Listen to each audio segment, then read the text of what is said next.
No mercy, only bombs. That is the warning, ladies and gentlemen, not whispered, not hidden, but sent loud and clear from Tehran to the Arab world. The message is simple, but it is extremely terrifying. If any Arab country open its land, its airspace, or its bases to help the United States strike Iran, Iran will treat them as enemies. No exceptions, no excuses here. Well, this particular warning comes as war shadows loom. A very powerful US aircraft carrier strike group is moving closer to the Middle East. Jets, destroyers, missiles. A floating message of pressure, USS Abraham Lincoln.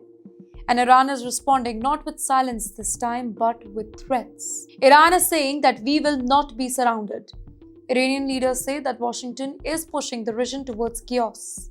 According to Tehran, the US brings warships, fuels instability, and then asks others to pay the price. And now Iran is saying enough. Iran's president, he speaks out. President Masoud Pezeshkian, he accuses the US of deliberately raising the tensions. He claims that America talks peace, but moves weapons and prepares for a war. Now, to Iran, this is not diplomacy, it's pressure with a smile. But on the other hand, Trump's message is very different but just as sharp. Donald Trump insists that Iran wants to talk. But at the very same time, he keeps the military options alive. In short, open doors for negotiation but closed fist of force. A classic pure strategy here. And now, the Arab capitals are caught in the middle.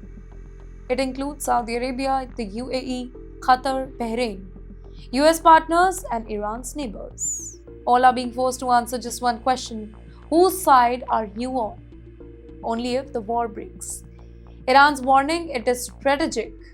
This is not just anger, this is deterrence. Iran wants Arab states to think twice because if missiles fire, they won't stop at the borders. Now, don't let your soil become a launch pad. That's the core of Tehran's message here. If a strike happens, air bases matters, airspace matters, geography decides the target. And Iran is basically saying that you will be responsible for what happens next. But wait, here's the twist. Talks are not dead. Even as threats fly, channels remain open. Limited though, quite indirect. Senior US and Iranian officials are still communicating. Not friends, not allies, but not completely disconnected either. This is what is making this particular moment so dangerous. Warships are moving, threats are escalating, diplomacy hanging by a thread. One miscalculation over there, and the whole region would ignite. In the end, here's the bigger picture. Iran does not want isolation. Arab states don't want war. The US wants leverage. Everyone is warning, everyone is preparing, and no one wants to blink first.